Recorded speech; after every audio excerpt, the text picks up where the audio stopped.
सब तो पहला मुस्लिम लीग नून ये कह रही है कि आज़ाद कश्मीर के जड़े इंतखाबात ने वो मुनसिफाना गैर जानिबदाराना और बड़े ही जड़ा है और शफाफ इंतखाबात ने की कहोगे इस हवाले नाल? गल ते कि मेरी पंजाबी बहुत अच्छी नहीं, मैं पंजाबी पढ़दी जरूर हाँ पर बोलदी नहीं हाँ, ते इस वास्ते थोड़ा मिक्स ही हो सी। पर मेरी कोशिश ये होएगी कि तुहाडे जेह्ड़े सामीन न नाजरीन न उन्हां नूं गल समझ आ जाए ते प्लीज इग्नोर करिएगा अगर कोई गलती शलती होई ते। दूसरी गल एह् है कि जेह्ड़े हैन ना इंतखाबात ठीक दी है। तुसां गल कीती ते जाहिर है जेह्ड़े भी कोई हुकूमती पार्टी होंदी है ओह् एह् आखदी है हर वेले कि इंतखाबात ते बहुत ही जी मुनसिफाना जी होए न, खास तौर पे जिसले ओह् जीत रहे होन।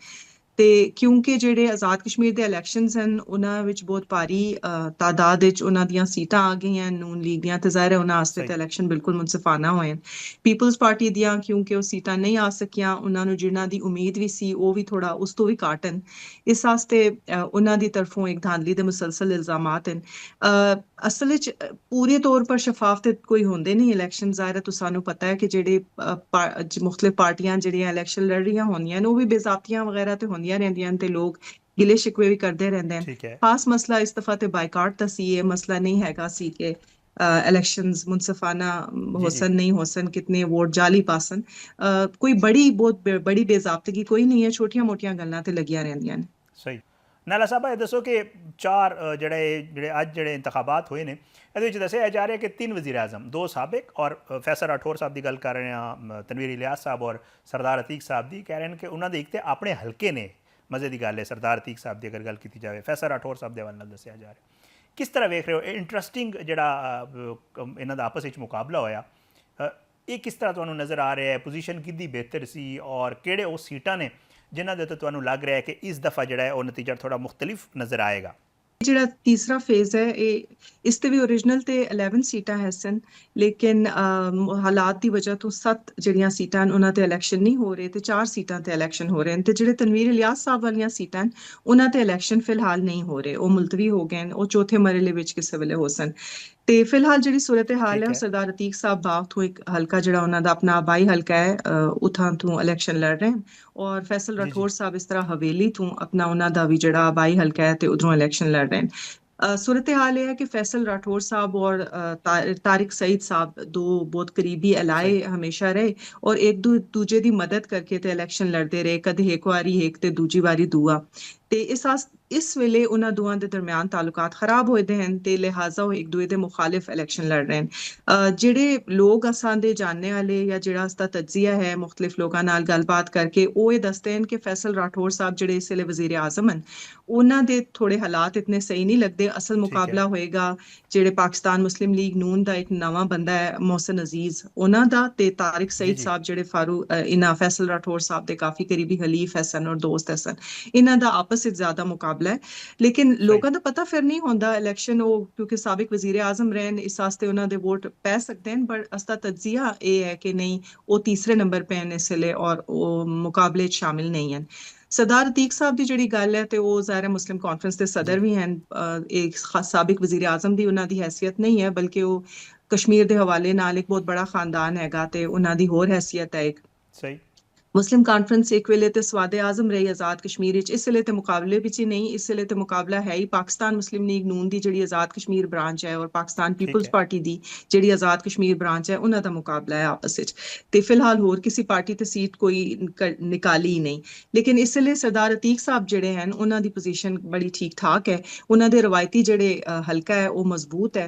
अलबत्ता उन्हां दे मुकाबले विच लोग जी जमातां दा एक कंसोर्शियम बनेआ, सारियां जमातां मिलके जमात इस्लामी हो गई, बाकी जमातां छोटियां मोटियां सारियां हो गईयां, उन्हां ने सही। मिलके एक आजाद बंदा खड़ा कीता है, उसका नाम है अमजद अब्बासी साहब, उन्हां नूं उन्हें खड़ा कीता है ते ओह हैं मुकाबले च। दूसरी तरफ जेह्ड़े पीपल्स पार्टी दे फैसल आजाद साहब हैं, उन्हां दे जेह्ड़े रवायती हरीफ हैं सरदार अतीक साहब दे, ओह एह् दो बंदियां दी हमायत करदे न ते मकसद यही है कि किसी तरह सरदार अतीक साहब जेह्ड़े न सीट हार जान। लेकिन उन्हां दा जेह्ड़ा आखिरी जलसा वलसा होया ओह बहुत जबरदस्त शानदार होया, जी जी लगदा नहीं कि ओह सीट हारसन, यही लगदा है कि ओह अपनी सीट इस दफा भी दोबारा क्लेम करसन। नाला साहब एक और उम्मीदवार भी है ने साफी बरादरी नाल ताल्लुक रहा उन्होंने मुश्ताक मिनाज साहब की गल कर रहे हैं, ਉਹਨਾਂ ਦਾ ਮੁਕਾਬਲਾ ਕਿਸ ਤਰ੍ਹਾਂ ਵੇਖ ਰਹੇ ਹੋ? ਕਿਉਂਕਿ ਉਹਨਾਂ ਦੇ ਹਵਾਲੇ ਨਾਲ ਤੇ ਇਹ ਵੀ ਸੁਣਨ ਨੂੰ ਮਿਲ ਰਿਹਾ ਹੈ ਕਿ ਸ਼ਾਇਦ ਵਜ਼ੀਰ ਆਜ਼ਮ ਦੇ ਉਮੀਦਵਾਰ ਵੀ ਹੋ ਸਕਦੇ ਨੇ, ਕਿਉਂਕਿ ਬਾਕੀ ਤੇ ਬਹੁਤ ਸਾਰੇ ਨਾਮ ਚੱਲ ਰਹੇ ਨੇ,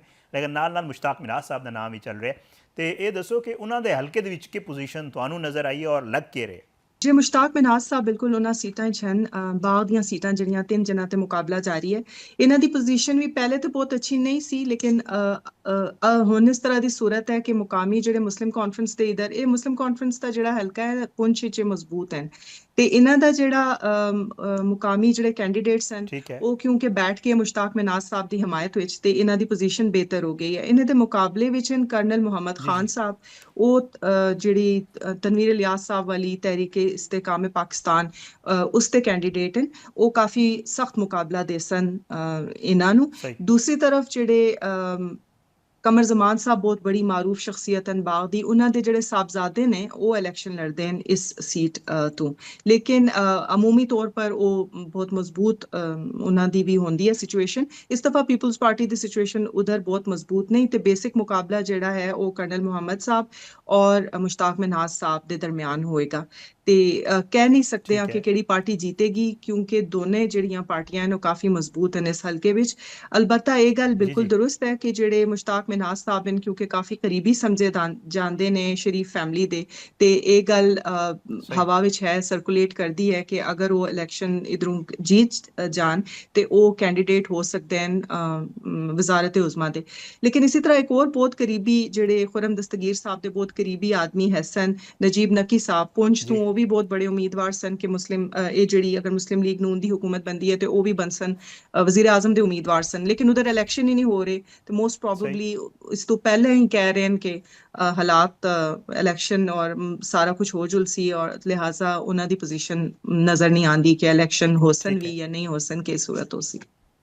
ਨਾਲਾ ਸਾਹਿਬਾ, ਤੁਸੀਂ ਵੀ ਧਾਂਦਲੀ ਦੀ ਗੱਲ ਕੀਤੀ ਔਰ ਬੇਜ਼ਾਬਤੀਆਂ ਦੀ ਗੱਲ ਵੀ ਕੀਤੀ ਜਾ ਰਹੀ, ਔਰ ਧਾਂਦਲੀ ਦੀ ਪੀਪਲਜ਼ ਪਾਰਟੀ ਦਾ ਇਹ ਮੌਕਫ ਰਿਹਾ ਹੈ ਕਿ ਜਿਹੜਾ ਇਲੈਕਸ਼ਨ ਕਸ਼ਮੀਰ ਵਾਲਾ ਹੈ, ਇਸ ਤੋਂ ਵੱਡਾ ਜਿਹੜਾ ਹੈ ਧਾਂਦਲੀ ਜ਼ਦਾ ਇਲੈਕਸ਼ਨ ਪੀਪਲਜ਼ ਪਾਰਟੀ ਕਹਿੰਦੀ ਅਸੀਂ ਨਹੀਂ ਵੇਖਿਆ ਪਹਿਲੇ।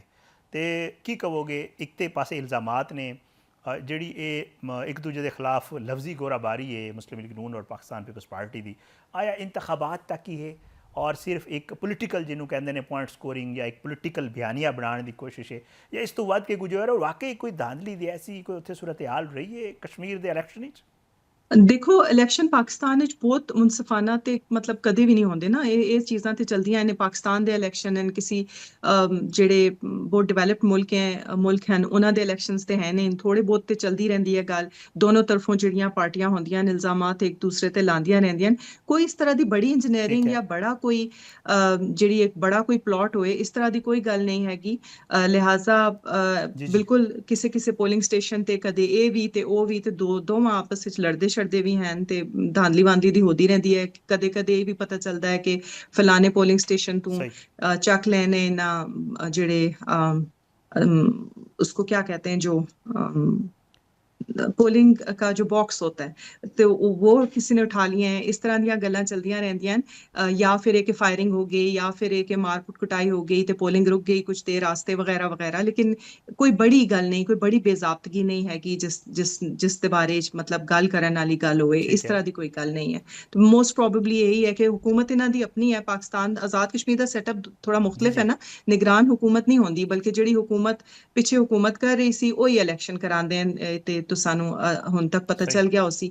ਤੇ ਲਿਹਾਜ਼ਾ ਇਹਨਾਂ ਦੀ ਆਪਣੀ ਹੁਕੂਮਤ ਹੈ, ਇਹਨਾਂ ਖੁਦ ਹੀ ਜਿਹੜੇ ਇਲੈਕਸ਼ਨ ਕਮਿਸ਼ਨਰ ਹਨ ਉਹ ਲਾਏ ਹਨ, ਔਰ ਇਹਨਾਂ ਦੀ ਆਪਣੀ ਹੁਕੂਮਤ ਦੇ ਅੰਦਰ ਇੰਤਜ਼ਾਮੀਆ ਇਹਨਾਂ ਦੀ ਆਪਣੀ ਮਰਜ਼ੀ ਦੀ ਹੈ, ਔਰ ਉਸ ਦੇ ਬਾਅਦ ਇਲੈਕਸ਼ਨ ਹੋ ਰਹੇ ਹਨ। ਤੇ ਕੋਈ ਬੜਾ ਬੇਜ਼ਾਬਤਗੀ ਨਹੀਂ ਹੈ ਮੁਸਲਿਮ ਲੀਗ ਨੂਨ ਦੀ ਤਰਫੋਂ। ਉਹ ਜੀਤ ਗਏ ਜ਼ਾਹਿਰ ਹੈ, ਤੇ ਨੈਚੁਰਲ ਗੱਲ ਹੈ ਕਿ ਪਾਕਿਸਤਾਨ ਪੀਪਲਜ਼ ਪਾਰਟੀ ਇਹ ਕਹੇਗੀ ਕਿਸੇ ਜਿਹੜੀਆਂ ਸੀਟਾਂ ਪਾਕਿਸਤਾਨ ਮੁਸਲਿਮ ਲੀਗ ਹਾਰ ਗਈ ਹੈ ਉਸ ਤੇ ਉਹ ਵੀ ਕਹਿਣਗੇ ਕਿ ਜੀ ਬਹੁਤ ਧਾਂਦਲੀ ਹੋ ਗਈ ਹੈ। ਇਸ ਤਰ੍ਹਾਂ ਦੀਆਂ ਗੱਲਾਂ। ਇੱਕ ਹੋਰ ਚੀਜ਼ ਵੀ ਹੈ ਨਾਲਾ ਸਾਹਿਬਾ, ਦੱਸੋ ਕਿ ਮੁਕੰਮਲ ਐਵਾਨ ਨਹੀਂ ਹੋਏਗਾ, ਜ਼ਹਿਰੀ ਗੱਲ ਹੈ। ਉੱਥੇ 7 ਜਿਹੜਾ ਹੈ ਉਹ ਨਸ਼ਿਸਤਾਂ ਜਿਹੜੇ ਨੇ ਉਹਦੇ ਹਵਾਲੇ ਨਾਲ ਦੱਸਿਆ ਜਾ ਰਿਹਾ ਕਿ ਇੰਤਖਾਬਾਤ ਬਾਅਦ ਵਿੱਚ ਕਿੱਥੇ ਹੋਣਗੇ ਅਗਰ ਹਾਲਾਤ ਬਿਹਤਰ ਹੋਏ। ਤੇ ਨੂਨ ਲੀਗ ਕਹਿ ਰਹੀ ਹੈ ਕਿ ਜੀ ਅਸੀਂ ਹਕੂਮਤ ਸਾਜ਼ੀ ਕਰਾਂਗੇ ਔਰ ਅਸੀਂ ਜਿਹੜਾ ਹੈ ਇੱਥੇ ਆਪਣੀ ਹਕੂਮਤ ਬਣਾਵਾਂਗੇ। ਕੀ ਲੱਗ ਰਿਹਾ ਹੈ ਕਿ ਕਿਆ ਆਇਆ ਪੋਸੀਬਲ ਹੈ कि एक नामुकम्मल ऐवान नाल हुकूमत बना दी जाए, वज़ीर आज़म भी आ जाए और बाकी सदर और बाकी मामला जितने भी हैं हो जाए, या कुछ और मामला जड़ा है या कुछ डिले होएगा मामला? तो की लग रहा है? ਦੇਖੋ ਆਇਨੀ ਤੇ ਬਹੁਤ ਸਾਰੇ ਸਵਾਲ ਹਨ ਮਸਲਨ ਆਇਨੀ ਸਵਾਲ ਖੈਰ ਉਹੀ ਗੱਲ ਹੈ ਕਿ ਆਇਨ ਦੀ ਹੈਸੀਅਤ ਤੇ ਬਹੁਤ ਜ਼ਿਆਦਾ ਹੋਣੀ ਚਾਹੀਦੀ ਹੈ ਲੇਕਿਨ ਪਿਛਲੇ ਸਾਰੇ ਅਰਸੇ ਵਿੱਚ ਅਸਾਂ ਦੇਖਿਆ ਕਿ ਇਤਨੀ ਥੋੜੀ ਸੂਰਤ ਹਾਲ ਖਰਾਬ ਹੈ ਮਸਲਨ ਇਹ ਕਿ ਜਿਹੜੇ ਆਜ਼ਾਦ ਕਸ਼ਮੀਰ ਦੇ ਚੀਫ ਇਲੈਕਸ਼ਨ ਕਮਿਸ਼ਨਰ ਇੱਕ ਆਇਨੀ ਪੋਸਟ ਹੈ ਇੱਕ ਪੂਰਾ ਸਾਲ ਸੀਟ ਹੀ ਖਾਲੀ ਰਹੀ ਕਿਸੇ ਨੇ ਪਰਵਾਹ ਕੀਤੀ ਕਿ ਠੀਕ ਆਇਨ ਹੈ। ਕੇ ਕੀ ਕਹਿੰਦਾ ਹੈ ਫਿਰ ਉਸ ਤੋਂ ਬਾਅਦ ਜਿਹੜੇ ਅਸਾਂ ਦੇ ਸਦਰ ਹੈਗੇ ਨੇ ਉਹ ਫੌਤ ਹੋ ਗਏ ਸਨ ਬੈਰਿਸਟਰ ਜੀ ਜੀ ਸੁਲਤਾਨ ਮਹਿਮੂਦ ਸਾਹਿਬ ਸ਼ਾਇਦ ਤੁਹਾਨੂੰ ਯਾਦ ਹੋਵੇ ਤੇ ਆਇਨੀ ਪੋਜੀਸ਼ਨ ਇਹ ਹੈ ਸੀ ਕਿ 30 ਡੇਜ਼ ਦੇ ਅੰਦਰ ਅੰਦਰ ਦੂਸਰਾ ਸਦਰ ਜ਼ਰੂਰ ਮੁੰਤਖਬ ਕਰਨਾ ਹੈ ਤੇ ਕਿਸੇ ਨੇ ਪਰਵਾਹ ਕੀਤੀ ਚੱਲ ਗਿਆ ਫਿਰ ਇਹ ਵੀ ਹੈ ਕਿ ਸਹੀ। ਜਿਹੜੀ ਅਸੈਂਬਲੀ ਮੌਜੂਦ ਹੈ ਇਸ ਦੀ ਮੁੱਦਤ 3 ਅਗਸਤ ਤੱਕ ਹੈ ਸੀ तो 3 अगस्त तक इलेक्शंस मुकम्मल हो जाने चाहिए सन लेकिन वो नहीं होए ते फिर आईनी एक बहरान ते पैदा होया दा है उस बारे कोई गल करे या ना करे इस बारे जेड़े आस्ते पुराने दो चीफ जस्टिस हैं वो गल कर रहे हैं कि ते आईनी बहरान पैदा होया दा है इस तरह जेड़ा प्रेसिडेंट दा इलैक्टरल कॉलेज ते पूरा ही नहीं होंदा ना अगर सीटां पूरियां ना होन ते 7 सीटां जिन्हां ते इलेक्शन नहीं हो ठीक है। रहे ਜਦੋਂ ਤੱਕ ਇਹ ਮੁਕੰਮਲ ਨਹੀਂ ਹੁੰਦੀਆਂ ਤੇ ਐਵਾਨ ਪੂਰਾ ਤੇ ਨਹੀਂ ਹੁੰਦਾ ਆਈਨੀ ਸੂਰਤ ਹਾਲ ਤੇ ਇਹ ਹੀ ਹੈ जी जी। ਕਿ ਇਸ ਸੂਰਤ ਵਿੱਚ ਨਹੀਂ ਹੁਕੂਮਤ ਬਣ ਸਕਦੀ ਵੈਸੇ ਵੀ ਜਿਹੜੀ ਇੱਕ ਤਾਰੀਖੀ ਹੈਸੀਅਤ ਹੈ ਉਸ ਵਿੱਚ ਪੁੰਛ ਦੀ ਤੇ ਬਹੁਤ ਜ਼ਿਆਦਾ सही। ਹੈਸੀਅਤ ਰਹੀ ਪੁੰਛ ਤੋਂ ਬਗੈਰ ਤੇ ਜਾਂ ਤੇ ਉਧਰੋਂ ਸਦਰ ਹੁੰਦਾ ਹੈ ਤੇ ਜਾਂ ਉਧਰੋਂ ਵਜ਼ੀਰ ਆਜ਼ਮ ਹੁੰਦਾ ਹੈ ਤੇ ਇਹ ਕਦੇ ਨਹੀਂ ਹੋਇਆ ਉਹ ਸਭ ਦੀ ਮਰਕਜ਼ੀ ਹੈਸੀਅਤ ਪੁੰਛ ਦੀ ਹੁੰਦੀ ਰਹੀ ਹੈ ਹਮੇਸ਼ਾ ਲੇਕਿਨ ਇਸ ਵਾਰੀ ਸੂਰਤ ਹਾਲ ਇਹ ਜੀ ਆ ਗਈ ਹੈ ਕਿ ਪੁੰਛ ਹੈਗਾ ਹੀ ਨਹੀਂ ਸਾਰੀ ਪਿਕਚਰ ਵਿੱਚ ਤੇ ਇਹ ਸਿਚੁਏਸ਼ਨ ਥੋੜੀ जी। ਜਿਹੀ ਅਜੀਬ ਹੈ ਲੇਕਿਨ ਕੋਈ ਹੱਲ ਕੱਢ ਸਨ ਵਰਨਾ ਅਮੂਮਨ ਅਸਲ ਗੱਲ ਤੇ ਇਹ ਹੈ ਕਿ ਆਇਨੀ ਮਾਹਿਰੀਨ ਬਹੁਤ ਬਿਹਤਰ ਦੱਸ ਸਕਦੇ ਹਨ ਅਸੀਂ ਤੇ ਗੱਲ ਹੀ ਕਰਦੇ ਹਾਂ ਲੇਕਿਨ सही। ਆਇਨੀ ਸਿਚੁਏਸ਼ਨ ਤੇ ਨਹੀਂ ਅਲਾਉ ਕਰਦੀ ਕਿ ਜਦੋਂ ਤੱਕ ਆਇਨ ਪੂਰਾ ਨਹੀਂ ਹੋ ਜਦੋਂ ਤੱਕ ਐਵਾਨ ਪੂਰਾ ਨਹੀਂ ਹੋ ਸਕਦਾ ਉਸ ਵੇਲੇ ਤੱਕ ਕਿਸ ਤਰ੍ਹਾਂ ਸਾਰੀ ਗੱਲ ਅੱਗੇ ਚੱਲ ਸੀ ਲੇਕਿਨ ठीक है। ਕੋਈ ਨਾ ਕੋਈ ਤਰੀਕਾ ਨਿਕਾਲ ਸਨ ਮਤਲਬ अच्छा ਕਹਿ ਨਹੀਂ ਸਕਦੇ ਆ ਸਦਰ ਦਾ ਤੇ ਹੈ ਹੀ ਨਹੀਂ ਇਲੈਕਟਰਲ ਕਾਲਜ ਹੀ ਪੂਰਾ ਨਹੀਂ ਨਾਲਾ ਸਾਹਿਬ ਆਖਿਰ ਦੱਸ ਦਿਓ ਪਾਕਿਸਤਾਨ ਤਹਿਰੀਕ ਇਨਸਾਫ ਨੇ ਜਿਹੜਾ ਹੈ ਉਹ ਬਾਈਕਾਟ ਕੀਤਾ ਸੀ ਇਸ ਇਲੈਕਸ਼ਨ ਦਾ ਔਰ ਖਾਜਾ ਆਸਿਫ ਸਾਹਿਬ ਦਾ ਮੈਂ ਸਟੇਟਮੈਂਟ ਵੇਖਿਆ ਸੀ ਉਹਨਾਂ ਕਿਹਾ ਕਿ ਜੀ ਪਾਕਿਸਤਾਨ ਤਹਿਰੀਕ ਇਨਸਾਫ ਜਿਹੜੀ ਉਹ ਪੀਪਲਸ ਪਾਰਟੀ ਨੂੰ ਸਪੋਰਟ ਕਰ ਰਹੀ ਹੈ ਤੁਸੀਂ ਉੱਥੇ ਮੌਜੂਦ ਸੋ ਇਹ ਦੱਸੋ ਕਿ ਜਿਹੜਾ ਪਾਕਿਸਤਾਨ ਤਹਿਰੀਕ ਇਨਸਾਫ ਦੇ ਬਾਈਕਾਟ ਦਾ ਫਾਇਦਾ ਹੈ ਉਹ ਕਿਸ ਨੂੰ ਹੋਇਆ ਔਰ ਨਾਲ ਇਹ ਦੱਸੋ ਕਿ ਕਿਆ ਵਾਕਈ ਪਾਕਿਸਤਾਨ ਤਹਿਰੀਕ ਇਨਸਾਫ ਨੇ ਪੀਪਲਸ ਪਾਰਟੀ ਨੂੰ ਉੱਥੇ ਸਪੋਰਟ ਕੀਤਾ ਹੈ ਦੇਖੋ ਜੀ ਪੀਟੀਆਈ ਦੇ ਬਾਈਕਾਟ ਦਾ ਵੀ ਮੁਸਲਿਮ ਲੀਗ ਨੂਨ ਨੂੰ ਸਭ ਤੋਂ ਜ਼ਿਆਦਾ ਫਾਇਦਾ ਹੋਇਆ ਜ਼ਾਹਿਰ ਹੈ ਪੀਟੀਆਈ ਇਹ ਕੀਤਾ ਕਿ ਉਹ ਨਾਰਾਜ਼ ਲੋਕ ਹਨ ਜਿਹੜੇ ਤੇ ਸਾਰੇ ਉਹ ਹੈਗੇ ਸਨ ਉਹਨਾਂ ਨੂੰ ਪਤਾ ਸੀ ਕਿ ਅਸਾਂ ਨੂੰ ਮਿਲਣਾ ਨਹੀਂ ਜਿਹੜਾ ਉਹਨਾਂ ਦਾ ਮੁਕਦਮਾ ਚੱਲ ਰਿਹਾ ਸੀ ਤੇ ਉਹਨਾਂ ਦਾ ਜਿਹੜਾ ਸ਼ਨਾਖਤੀ ਨਿਸ਼ਾਨ ਹੈ ਬੱਲਾ ਉਹ ਉਹਨਾਂ ਨੂੰ ਠੀਕ ਹੈ। ਨਹੀਂ ਮਿਲ ਰਿਹਾ ਸੀ ਉਹਨਾਂ ਬਿਹਤਰ ਇਹ ਸਮਝਿਆ ਕਿ ਚਲੋ ਲੋਕਾਂ ਦੀ ਹਮਾਇਤ ਮਿਲ ਜੁਲੇ ਔਰ ਲੋਕਾਂ ਦੇ ਨਾਲ ਅਸੀਂ ਖੜੇ ਹੋ ਜੀ ਜੀ। ਜੁਲਾਂ ਕਿ ਅਸੀਂ ਵੀ ਬਾਈਕਾਟ ਕਰਦੇ ਹਾਂ ਲੇਕਿਨ ਉਸ ਦਾ ਫਾਇਦਾ ਜ਼ਿਆਦਾ ਜਿਹੜਾ ਹੈ ਉਹ ਮੁਸਲਿਮ ਲੀਗ ਨੂਨ ਨੂੰ ਹੋਇਆ ਇਸ ਵਿੱਚ ਕੋਈ ਸ਼ੱਕ ਨਹੀਂ ਹੈ ਪੀਟੀਆਈ ਕੋਸ਼ਿਸ਼ ਕੀਤੀ ਜਿਹੜੀ ਆਜ਼ਾਦ ਕਸ਼ਮੀਰ ਵਾਲੀ ਸਹੀ। ਬ੍ਰਾਂਚ ਹੈ ਕਿ ਇਲੈਕਸ਼ਨ ਲੜੇ ਜਾਣ ਲੇਕਿਨ ਮਰਕਜ਼ੀ ਕਿਉਂਕਿ ਜਿਹੜੀ ਪਾਰਟੀ ਹੈ ਉਸਨੇ ਫੈਸਲਾ ਕੀਤਾ ਕਿ ਨਹੀਂ ਇਲੈਕਸ਼ਨ ਨਹੀਂ ਹਿੱਸਾ ਲੈਣਾ ਇਸ ਵਾਸਤੇ ਉਹਨਾਂ ਨੂੰ ਕਰਨਾ ਪਿਆ ਆਜ਼ਾਦ ਕਸ਼ਮੀਰ ਦੀ ਇਹ ਬੜੀ ਬਦਕਿਸਮਤੀ ਹੈ ਕਿ ਜਿਹੜਾ ਮਰਕਜ਼ੀ ਫੈਸਲਾ ਹੁੰਦਾ ਹੈ ਨਾ ਉਹ ਆਜ਼ਾਦ ਕਸ਼ਮੀਰ ਦੀਆਂ ਬ੍ਰਾਂਚਾਂ ਉਹ ਤਸਲੀਮ ਕਰਨਾ ਪੈਂਦਾ ਹੈ ਮਸਲਨ ਤਹਿਰੀਕ ਇਸਤਕਾਮ ਜਿਹੜੀ ਤਨਵੀਰ ਇਲਿਆਸ ਸਾਹ ਵਾਲੀ ਪਾਰਟੀ ਹੈ ਉਹਨਾਂ ਫੈਸਲਾ ਕੀਤਾ ਕਿ ਉਹ ਤੀਸਰੇ ਜਿਹੜਾ ਫੇਜ਼ ਹੈ ਉਸ ਵਿੱਚ ਸ਼ਾਮਿਲ ਨਹੀਂ ਹੋਣ ਲੱਗੇ ਬਲਕਿ ਮੁਜ਼ੱਫਰਾਬਾਦ ਵਾਲੇ ਫੇਜ਼ ਵਿੱਚ ਉਹ ਸ਼ਾਮਿਲ ਨਹੀਂ ਹੋਣ ਲੱਗੇ ਠੀਕ ਹੈ। ਤੇ ਲੇਕਿਨ ਫਿਰ ਉਹਨਾਂ ਦੀ ਗੱਲ ਕਿਸੇ ਨੇ ਸੁਣੀ ਲਿਹਾਜ਼ਾ ਮਰਕਜ਼ ਤੋਂ ਫੈਸਲਾ ਜੀ ਹੋ ਜੀ। ਗਿਆ ਕਿ ਨਹੀਂ ਜੀ ਤਹਿਰੀਕ ਇਸਤਕਾਮ ਇਲੈਕਸ਼ਨ ਵਿੱਚ ਹਿੱਸਾ ਲੈ ਸੀ ਤੇ ਇਸ ਵਾਸਤੇ ਹੁਣ ਇਲੈਕਸ਼ਨ ਵਿੱਚ ਉਹ ਹਿੱਸਾ ਲੈ ਰਹੇ ਨੇ ਔਰ ਤਨਵੀਰ ਇਲਿਆਸ ਸਾਹਿਬ ਦੀ ਸਹੀ। ਗੱਲ ਨਹੀਂ ਚੱਲੀ ਤੇ ਮਰਕਜ਼ੀ ਜਿਹੜੀ ਪਾਰਟੀਆਂ ਹੁੰਦੀਆਂ ਨਾ ਉਹਨੇ ਜਿਹੜੇ ਮਰਕਜ਼ੀ ਆਫਿਸ ਜਿਹੜੇ ਫੈਸਲਾ ਕਰਦੇ ਹਨ ਆਜ਼ਾਦ ਕਸ਼ਮੀਰ ਦੀਆਂ ਜਿਹੜੀਆਂ ਬ੍ਰਾਂਚਾਂ ਨੇ ਉਹਨਾਂ ਉਹ ਤਸਲੀਮ ਕਰਨਾ ਪੈਂਦਾ ਹੈ ਇਸੇ ਵਾਸਤੇ ਮੁਸਲਿਮ ਲੀਗ ਨੂਨ ਨੂੰ ਇਹ ਪਤਾ ਨਹੀਂ ਕਿ ਉਹਨਾਂ ਦਾ ਵਜ਼ੀਰ ਆਜ਼ਮ ਕੌਣ ਹੋ ਸੀ ਕਿਉਂਕਿ ਸ਼ਰੀਫ ਫੈਮਿਲੀ ਜਿਹੜਾ ਜੀ। ਫੈਸਲਾ ਕਰਸੀ ਉਹ ਹੀ ਵਜ਼ੀਰ ਆਜ਼ਮ ਹੋ ਸੀ